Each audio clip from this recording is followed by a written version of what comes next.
I talked to a handful of black voters in Columbia, South Carolina. So tonight, you are going to get surprising insight into the issues they actually care about and the issues that they don't care about at all. We're going to get to that. But first, let's talk. It's been another crazy week of head-spinning headlines from blackface to black male, okay? You know, you got the world's richest man, Jeff Bezos, saying that the National Enquirer is trying to blackmail and extort him. He's probably the wrong guy to be messing with. They're going to find that out.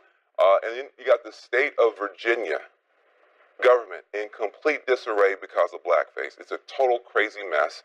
We also had a polarizing State of the Union speech from our Republican president, and perhaps an equally polarizing proposal from our congressional Democrats. A lot of them want a Green New Deal. Some people call it saving the planet. Other people call it socialism, okay? So you got a lot happening all at once. And with all these, high-speed, hot-button issues coming at us every minute, like, tennis balls coming out the machine, it's easy to just get overwhelmed, get triggered, and go to our corners. And I'm as guilty of this as anybody else most days. But we got to remember a very important word from our school days. That word is nuance, okay? You got to slow things down sometimes. We got to pull it apart. We got to learn stuff together. For instance, this word socialism.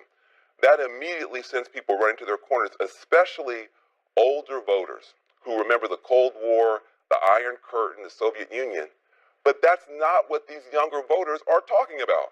When they say socialism, most of the time what they really mean is they want to be able to go to college without being in debt for the rest of their lives. Or if they get sick, maybe see a doctor. Now, most older voters, they went to college when it was much, much cheaper or even tuition free. And they've already got socialized medicine. It's called Medicare. So rather than let the socialism word drive us apart, let's keep in mind, many young voters are simply asking for things that their grandparents already have or once had. Does that mean we're headed toward Venezuela? I don't think so. See, everything is not so black and white. Even blackface is not black or white. Now look, obviously, white people painting their faces and acting out black stereotypes is always racist and terrible. Fine. But all offenses are not equal. In Virginia, the Attorney General is facing calls to resign because he came forward and admitted that he painted his face like a rapper when he was 19. Okay, look, dumb, offensive. He was a teenager. Teenagers do dumb stuff. As a fully grown man, he came forward, he admitted, he apologized. We all make mistakes. All you can ask of people is to own their screw-ups and to learn and to grow. That is totally different, though, from the governor of Virginia. He was a 25-year-old medical student, not a teenager. And it wasn't just blackface. Somebody in the picture was wearing a Klan hood. Okay, that's a terrorist organization. Then he apologized, but he never explained whether he was the guy in the Klan hood or the blackface. Then he took the apology back and said, well, never mind, I wasn't in that photo, got confused because I was in this other thing where I painted my face like Michael Jackson. And then his wife had to tell him not to moonwalk at a press conference. Okay, now that guy probably should not be the governor of a state, okay? Nuance, okay? Difference. I would also argue that even President Trump sometimes deserves a more nuanced view. Now, that's a tough assignment because of the awful, incendiary stuff that he sometimes does and says. And honestly, during the State of the Union, I was furious with Trump because I saw him undermining his humanitarian appeals on criminal justice and cancer by tossing out all this nasty anti-immigrant red meat. It seemed like he was trying to blame every crime in the country on undocumented people, when undocumented people have a lower crime rate than the rest of us. And I hate that stuff. You cannot unite and divide at the same time. So I just let Trump have it. But Trump did something important that night, which I did not acknowledge. When he paid tribute to two formerly incarcerated people in the gallery, Miss Alice Johnson and Mr. Matthew Charles. In fact, Trump set an example for everybody in the country when he looked up at Matthew Charles and he said this. Thank you, Matthew. Welcome home. Now, that may have been the first time a U.S. president has ever done that for somebody coming home from prison, okay? So in those moments, honestly, I don't know how to both denounce the bad stuff he does while still acknowledging and encouraging some of the good stuff. That may require more nuance than even I'm capable of. But I want to keep trying to figure it out. And we've all got to keep trying to figure it out. And anybody who wants to be president next really has got to be good at nuance. Let me see if my next guest has any ideas for us. He's a former kid mayor of San Antonio. He was Obama's Secretary of Housing and Urban Development. And he is a twin, like me. Please welcome to the Van Jones Show, Julian Castro.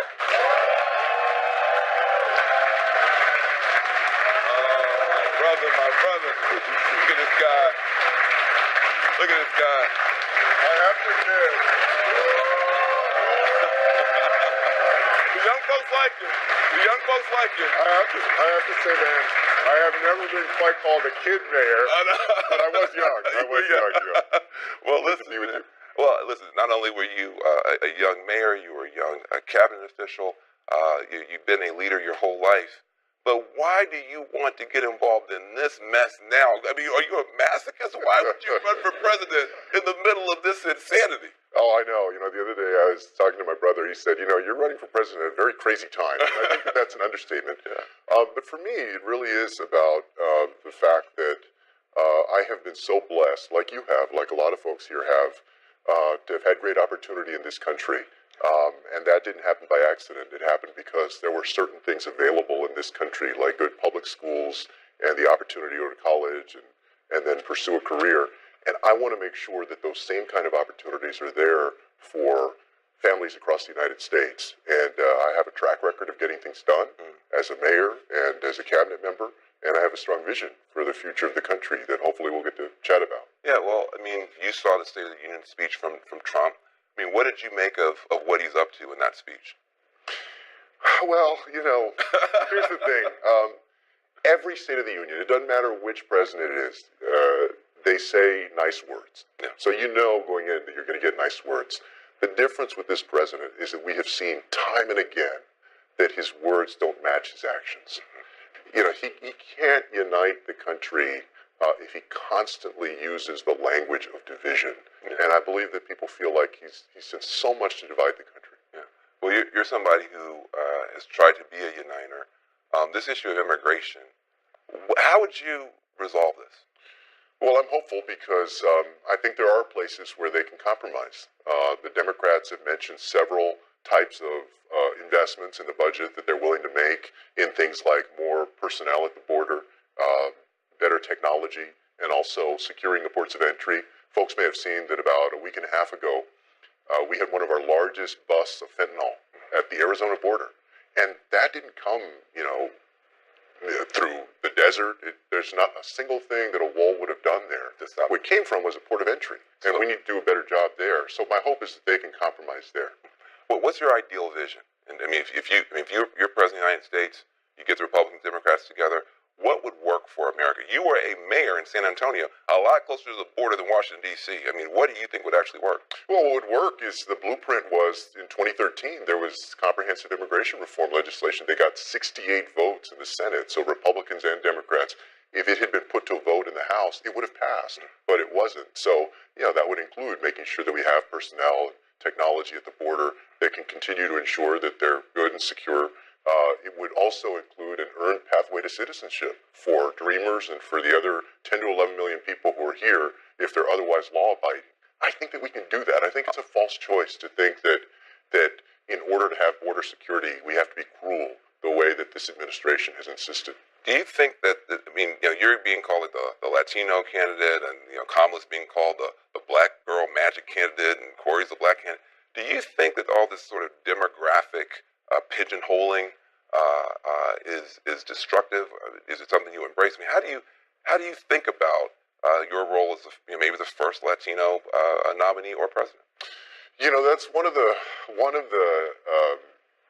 both opportunities and challenges of this particular cycle, because I know that there is special meaning for the Latino community that I'm running for president.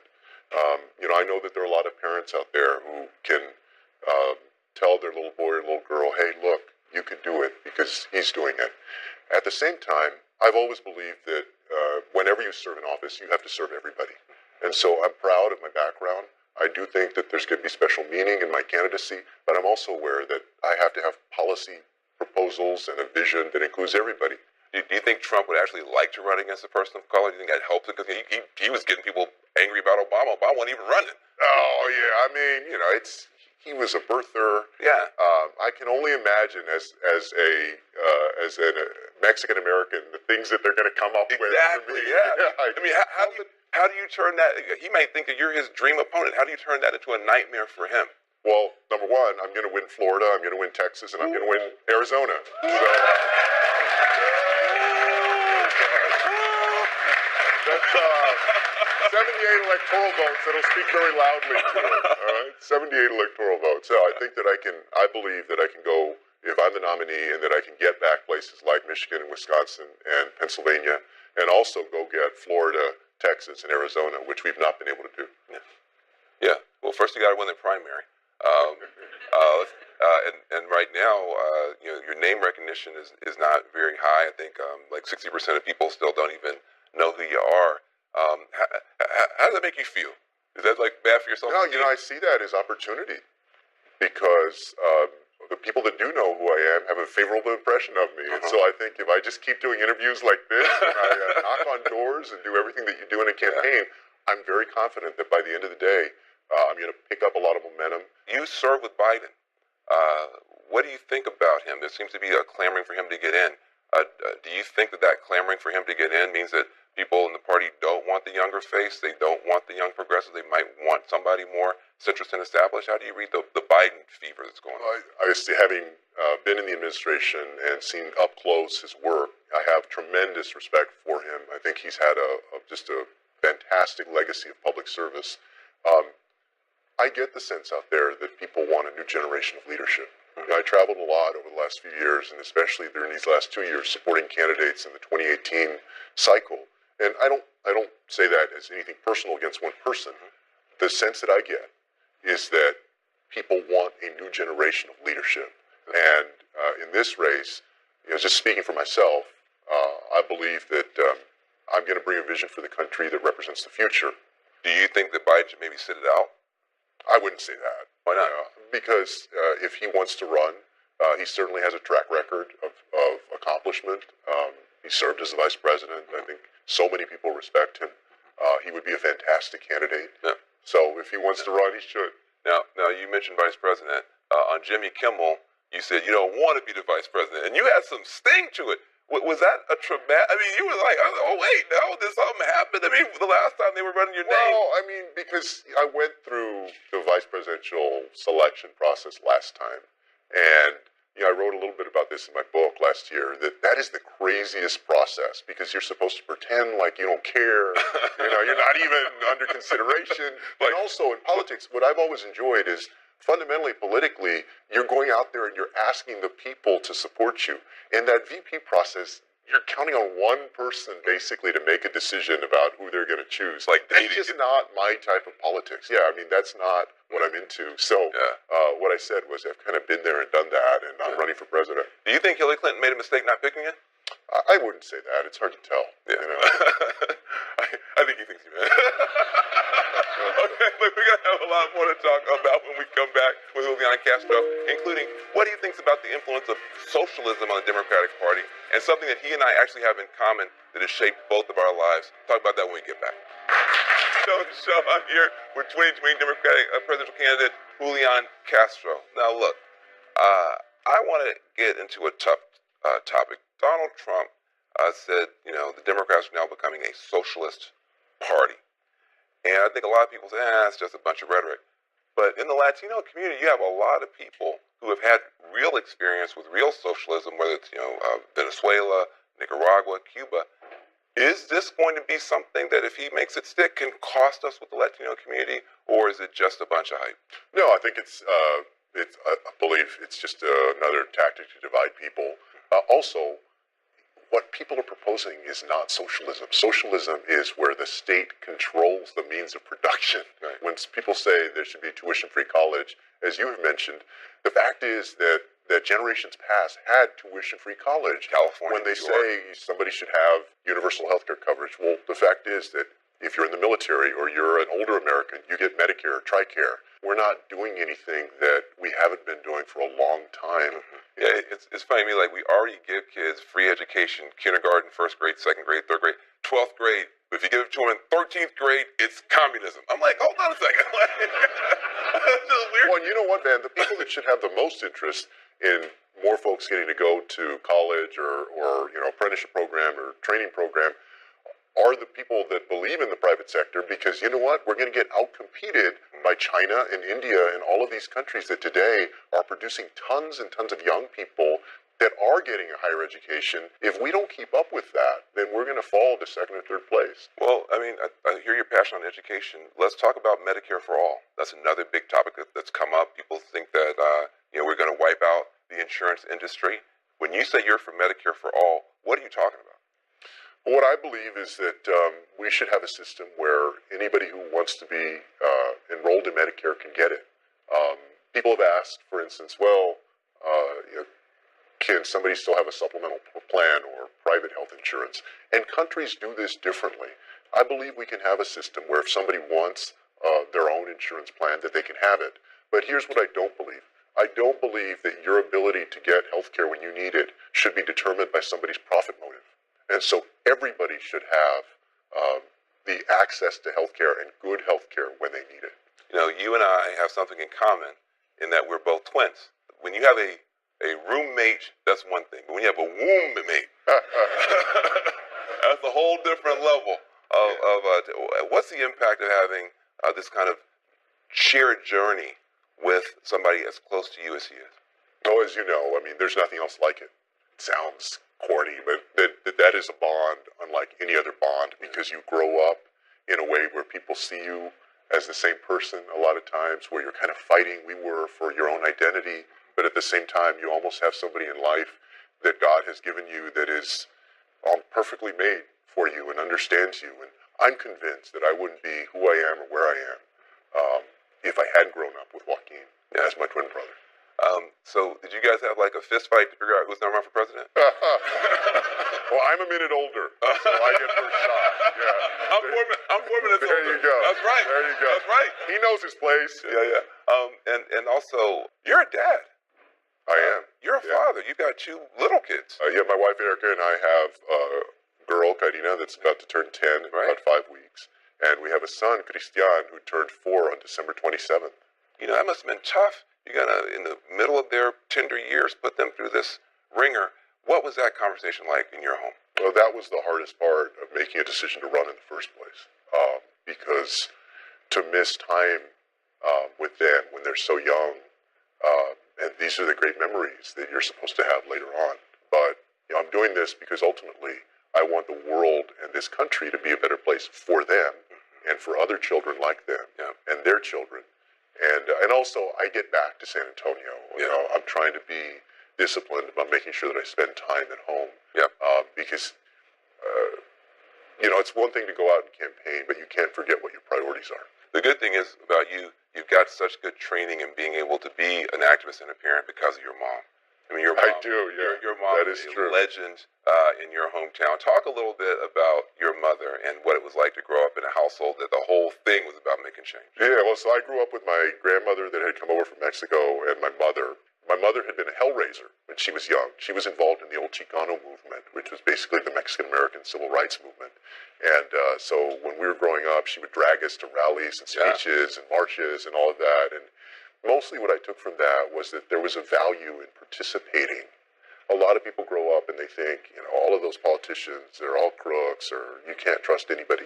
And I'm not saying I never thought that, but I took from her that if you want to make a positive change in the world, that you got to get up, you got to get active, you got to do something.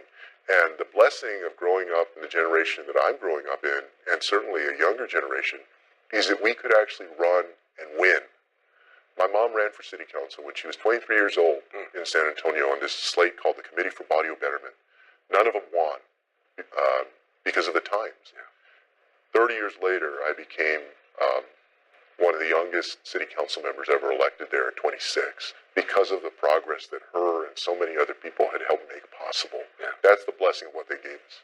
All right. Well, look, I mean, you're building on a beautiful legacy, and I think you're 100% right. As the country gets to know you better, it's going to be a blessing for all of us. Julian Castro. Appreciate that. Appreciate you very, very much. Good luck in your campaign. Now, look, coming up next, I'm going to get in my van. I'm going to South Carolina, where a bunch of his competitors have been hanging out recently. I'm talking to a group of black voters about what they're looking for in a 2020 candidate. I'm going to take you there when we get back. 2020 seems to be flocking to South Carolina, really for good reason. It's an early primary. It's called the First in the South, and it's got a reputation for making and breaking campaigns. And the black voters there are a key constituency. South Carolina has also had to deal with a number of high-profile racial tragedies, from the police killing of Walter Scott to the massacre of 9 people at Emmanuel AME Church by a white supremacist. I was there after that tragedy in South Carolina, and people really came together, and they took down the Confederate flag from the state capitol. So I wanted to go back and check in with the black voters in Columbia, South Carolina. I got in my van, yes, van in the van, and I got some of their thoughts on 2020 and how we've progressed as a nation on the issue of race. Take a look. Thanks, man. South Carolina. In the car. Anybody catch your eye yet? In the Democratic primary, we have like 483 people running. So, right. Yeah, right. Did anybody stand out? I think Kamala Harris is just black girl magic. Like, hashtag black girl magic. She is amazing. I mean, but I love Elizabeth Warren, Kirsten Gillibrand. You only named women. You didn't name one dude. Yeah, I did. Why is that important to you? Yes and no. I think that women have been long overdue for our voices to be heard, but I will not vote for someone just on the basis of their gender or their race.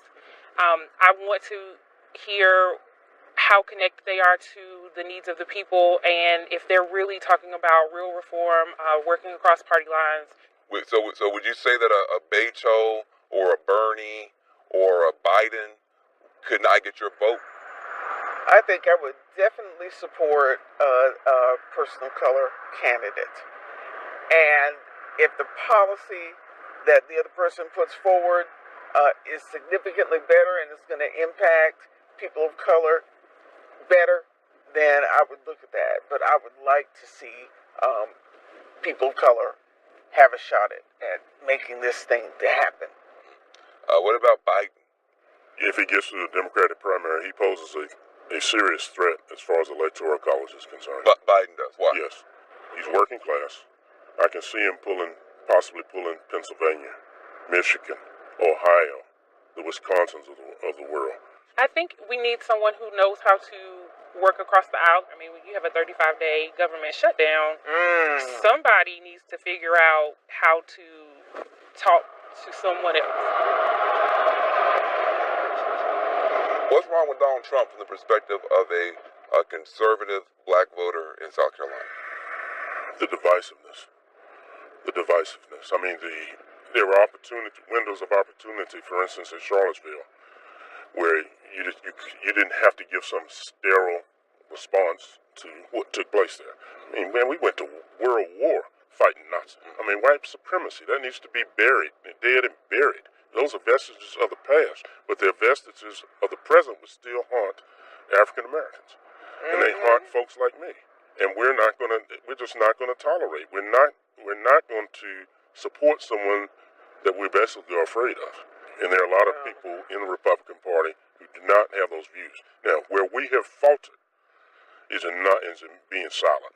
But you have to be outspoken on policy, not just on the issue of white supremacy. If you have policies that have racist impacts and you continue to support those policies, then you're not going to be able to eradicate what needs to be eradicated. I mean, if it comes down to just Trump versus a Democrat, what you gonna do? I have no clue. Well, I guess that leaves the rest of us to do what we need to do. How do you, as a doctor, see this issue of Medicare for all? I'm in support of something that will give my patients more health care access and coverage. I had a 64-year-old who we got her blood pressure under control, diabetes under control, everything is going well, and then she had to retire, but was not old enough to qualify for Medicare, which kicks in at 65. And so then she's going without health care coverage until her 65th birthday. And we're seeing that a lot. You know, we're seeing patients who have to struggle with taking their blood pressure medication 1 month and taking their asthma medicine the next month. Whenever my Republican brothers and sisters talk about this, they say, we can't afford to do this, we can't afford to do that. We're already spending more money than everybody else and getting worse outcomes. So why is that not a persuasive argument to try something different? I mean, we've got some issues, but you can Medicare for all. Number one, you can't displace an entire industry in this country. You're talking about displacing 500,000, 1 million people.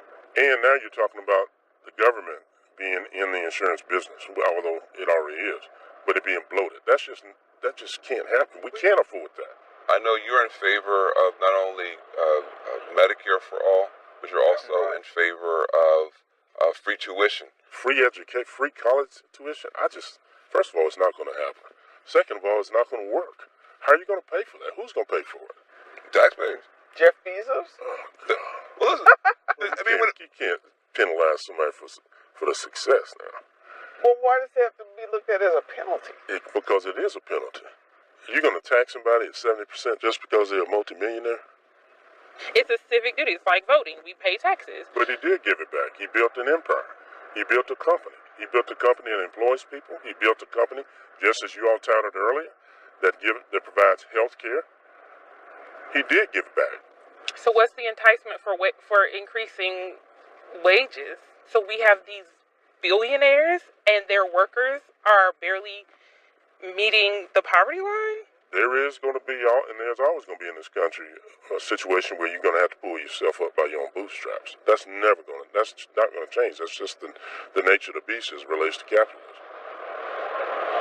I came to South Carolina after Mother Emanuel massacre. There was a huge hope that when people came together, as they did, the people would stay together. It does not seem to me that people have stayed together. What happened?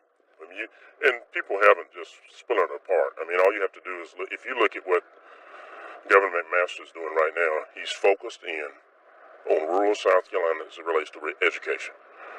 That's predominantly black.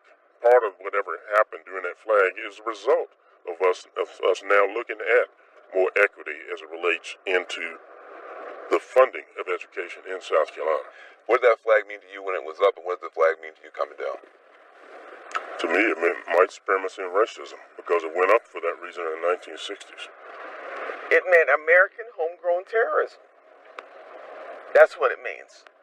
You know, it means that there are people who will continue to threaten your existence, that you don't belong as a black person, that you're a second-class citizen. But, you know, once it came down and the legislature decided that it was going to remain down, I think it was a signal to say we're ready to keep moving forward. You guys may vote for different people in the primary. You do have unity as South Carolinians that something beautiful did happen here to bring the flag down and to help people, and that's going to keep going forward. The party is in complete meltdown mode because of these scandals and serious allegations going on. The state's governor and the attorney general are admitting to dressing up in blackface in the past. How does this issue keep coming up in politics and pop culture? And why is blackface so offensive? We're going to break it down when we get back. Democrats are in complete disarray right now in Virginia. For the moment, I want to put aside the sexual assault allegations that are being made against Lieutenant Governor. He's denying those. That's a very important conversation for another time. But right now, I want to focus on the controversy over blackface surrounding the governor and the attorney general. Is actually a much bigger issue, a broader issue, whether it's Megyn Kelly or various college fraternities and sororities getting busted for racially tone-deaf parties, or even the designer Gucci was forced to apologize this week for a sweater people said looked like blackface. This just keeps coming up and keeps coming up. I've got two of the nation's premier experts on the issue here to cut through all the outrage and the noise and give us some real context for what's going on. So we've got Dwandalyn Reese. She's the curator of music and performing arts at the Smithsonian Institution's National Museum of African American History and Culture. We also have Raylyn Barnes. She's an assistant professor in the Department of History at Princeton University. Got a book coming out called Darkology. Give them a big round of applause for being here. Really, really, really, really appreciate it. You know, Wanda, I think a lot of people are getting the note or the message that maybe something's wrong with blackface, but they don't really understand why. What is wrong with people putting shoe polish on their face, pretending to be black if they're not? Okay, well, it's all about knowing the history of blackface minstrelsy, which started in the 1830s. And what it was white performers putting on a stage show, darkening up their face with burnt cork, grease, or whatever they had at disposal, and caricaturing African American culture and beliefs and traditions. They would create stereotypical characters like portray African Americans as lazy, unintelligent, thieves, and in that caricature, it was really a painful way of objectifying African Americans and depriving them of their humanity. So all the stuff that we don't like from, we think about segregation, that this is a big part of the culture of segregation is putting down African Americans. Now you got people, I think, dumpster diving, trying to find folks' yearbooks and stuff. This just may be the tip of the iceberg, what we're seeing in Virginia. How deep is this? How pervasive is this history of blackface caricature and stereotyping of African Americans? Incredibly pervasive. So I've actually been studying this for about 13 years, specifically the relationship between political power in Jim Crow America and amateur blackface minstrelsy. And one of the things that I discovered in my research is these celebrities, and they were truly global celebrities in the 19th century, blackface performers, after the Civil War in 1868, joined together with a group of politicians and also publishers. And in 1868 in New York City, they found the Benevolent Protective Order of the Elks. Their original name was the Jolly Corks, which was a reference to blacking up and performing in blackface. And why this is significant is the Elks Club essentially becomes America's largest fraternal order by the mid-20th century, about 1.5 million members. I think what's important to point out, aside from talking about the politicians and that long history, is how popular blackface minstrelsy was. It was like the first form of popular entertainment. So it's really ingrained in the American psyche. And so the presence, beyond politicians, people in schools, and tell all countless kinds of stories of how people performing in blackface, probably in the 1980s and maybe on to the present day, where we have numerous instances of that. So it is so ingrained in the American performance style that its pervasiveness has such a harsh impact. Yeah. When you see these images coming up all the way to the present day, is it painful? Of course. Why? I mean, they're incredible. They're meant to humiliate African Americans, and also we're focusing a lot about race, but they're also in drag, so these are also meant often to be humiliating for women, especially women in power. And one thing that I've been working on in my research for a long time is talking to women who, in the 1950s and the 1960s, African American mothers who were at the front lines of school integration, had to start a new campaign to essentially eradicate blackface from school curriculum. They would finally get their child into an integrated school and be horrified to discover that their child was having to read Little Black Sambo or perform in an amateur blackface minstrelsy. And so when we talk about sort of radical civil rights, you have all of these African American mothers who are having to go up to principals and school teachers and say, look at me, I'm a human being. I'm not this racist caricature. And look at my child that you are teaching. And think about how this impacts us. And for you, I mean, do you feel the same way about these images when you see them? Maybe just at a personal level.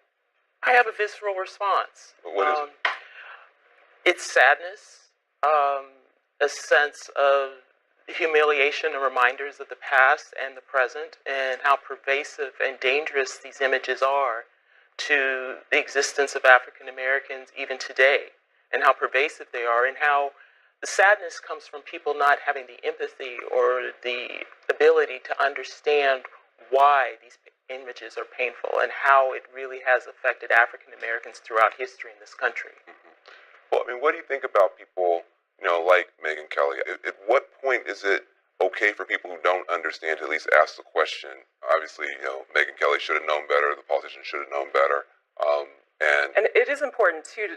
So Megyn Kelly was expressing confusion because she said, "Well, I'm trying to do this as a form of appreciation," and that's a really common question that I receive from people, that I'm trying to honor somebody like Beyonce or Jay-Z. And it's like, well, we all love Beyonce, we all love Diana Ross, that's who they were specifically talking about. But when you physically put on this makeup, you're evoking this really long and upsetting and dark tradition. And that's what I really want students, especially, to be able to be exposed to and understand. The empathy and understanding is key. And you raise the issue. You have to ask the question. If you don't understand, you have to ask the question. You have to be open to hear the answer. And, as tired as some of us may be of addressing it, Sure. and we do get tired, we have to be generous in explaining why this is painful. We live in the United States of amnesia half the time. And so, people are sometimes just in their own little bubble of what they're doing. But when your bubble runs over to somebody else and somebody else's history, then that's the time for us to listen to each other. I cannot tell you how much I appreciate your expertise and your scholarship. Give it another big round of applause.